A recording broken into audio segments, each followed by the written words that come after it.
Assalamualaikum warahmatullahi wabarakatuh. Selamat datang para siswa pada mata kuliah PP 302 Pelayanan Prima. Dengan saya, Sandra Rama Panjiwulu. Pada kesempatan kali ini kita akan membahas mengenai perilaku konsumen dalam pelayanan. Terdapat 3 pembahasan utama mencakup customer choice atau pemilihan pelanggan, yang kedua adalah customer experience atau pengalaman pelanggan, yang ketiga adalah service quality atau kualitas pelayanan. Baik, pada materi yang pertama ini kita akan membahas mengenai pemilihan pelanggan atau pilihan pelanggan. Sebelum lebih jauh seperti apa pemilihan pelanggan, kita mesti tahu teori pilihan atau theory of choice.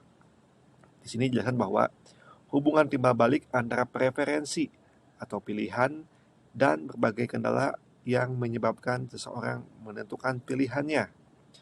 Jadi, setiap orang memiliki pilihan tersendiri berdasarkan preferensi. Preferensi itu bisa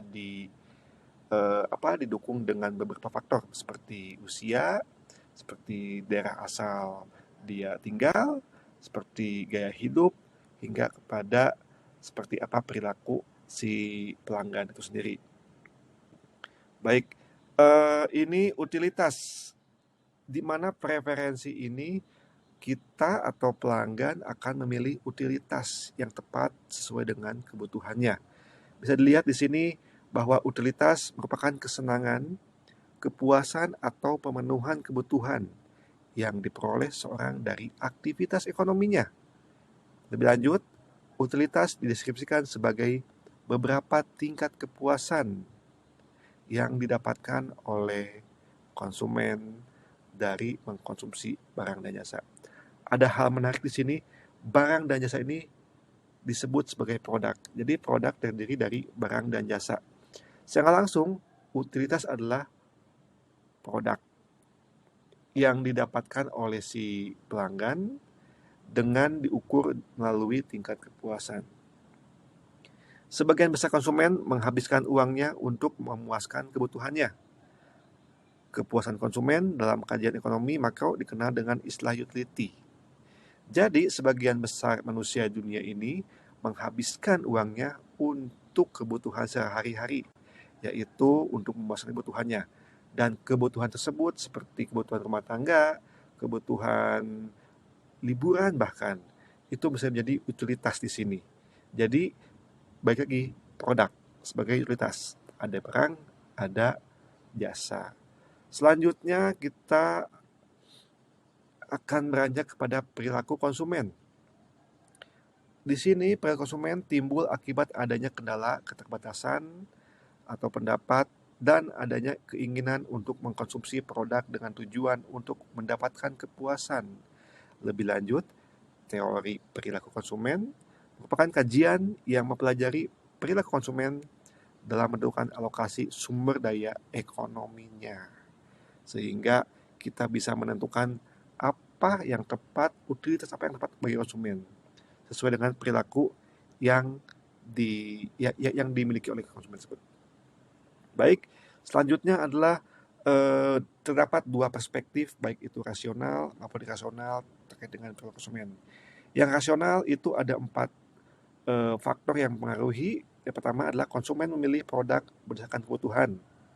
Produk yang dipilih memberikan manfaat optimal bagi konsumen.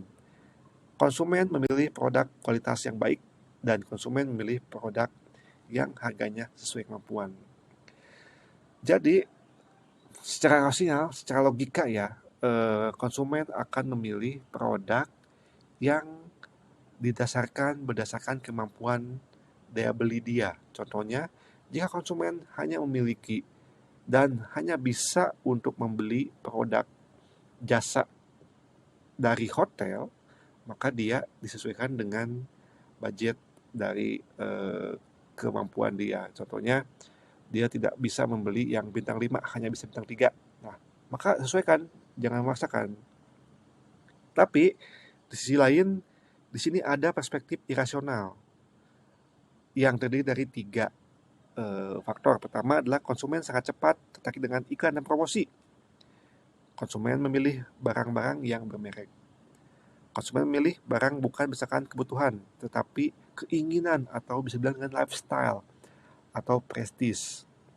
Di sini jelas sekali bahwa diidentifikasi jika kita beri contoh, ada saya sebagai wisatawan yang ingin ke Bali, saya memilih banyak pilihan pesawat dengan rentang harga yang tertentu. Dan saya sangat percaya dengan merek salah satu pesawat, misalkan pesawat Garuda Indonesia. Dari Jakarta ke Bali, Garuda Indonesia memiliki harga misalkan 2 juta. Sementara ada maskapai lainnya yang memiliki harga di bawah itu, jauh di bawah itu, sekitar 1 juta.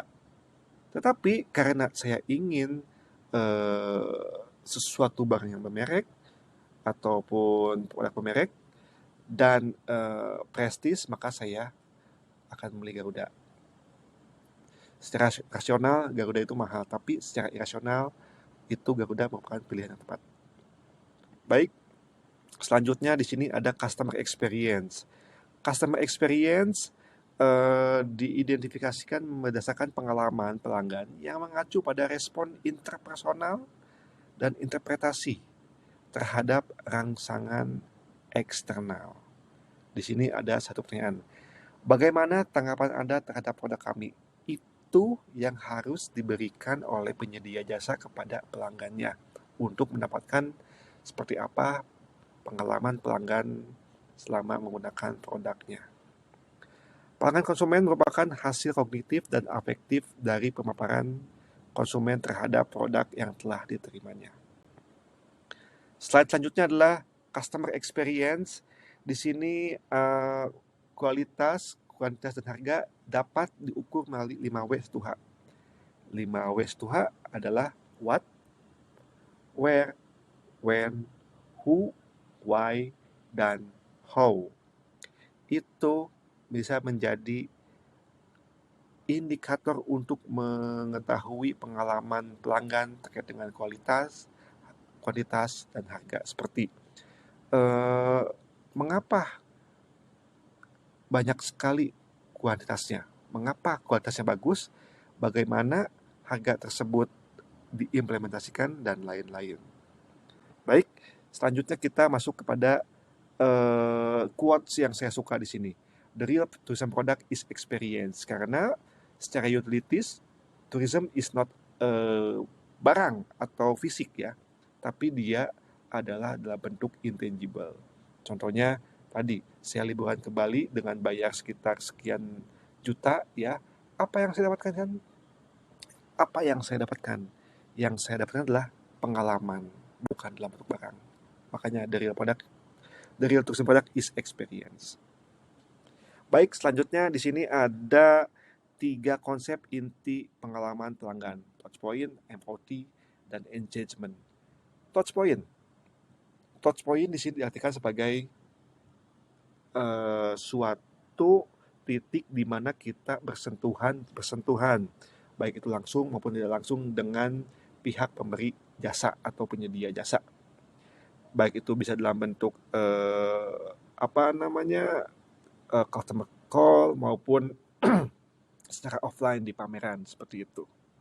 Setelah ada touchpoint, selanjutnya ada moment of truth. Jika touchpoint merupakan kesan pertama, maka moment of truth adalah kesan selanjutnya setelah touchpoint. Jika touchpoint itu positif, maka selanjutnya berinteraksi, bagaimana cara interaksi penyampaian si pemberi jasa terhadap kita sebagai konsumen. Itu merupakan moment of truth. Jika berjalan dengan baik, maka si konsumen akan tertarik dan terus berinteraksi dengan si penyedia jasa, sehingga terjadi engagement atau hubungan yang baik antara si pemberi jasa dengan si saya sebagai customer ya. Nah, begitulah ada 3 faktor yang mesti dipengaruhi, yaitu moment of truth, touchpoint, dan engagement. Selanjutnya kita akan mengkaji service quality. Service quality atau disingkat sebagai ServQual merupakan atau memiliki sifat yang intangible. Pelayanan jauh lebih sulit untuk dievaluasi dibandingkan dengan barang. Perlu dibedakan antara proses pemberian layanan dan output aktual atau outcome dari pelayanan. Sehingga di sini pelayanan itu tidak konstan, pasti naik turun ya, sesuai dengan kondisi dari si pemberi layanan. Tidak seperti robot yang memang dia memiliki konstan. Justru service quality ini bisa diberikan oleh seorang manusia karena yang tadi memiliki touch point, MOT, dan engagement. Di sini ada konsep TERA yang service quality di sini mengacu pada TERA sini.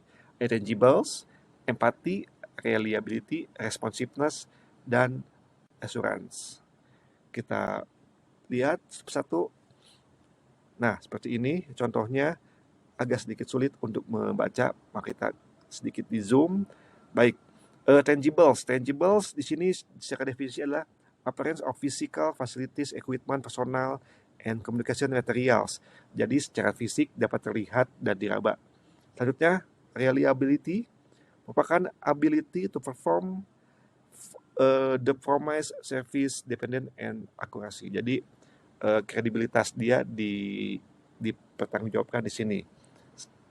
Kemampuan untuk memenuhi janji yang telah disampaikan sebelumnya. Yang ketiga adalah responsiveness. Secara langsung di sini ada seperti apa respon atau sikap atau cepat tanggap dari pemberian jasa kepada si customer.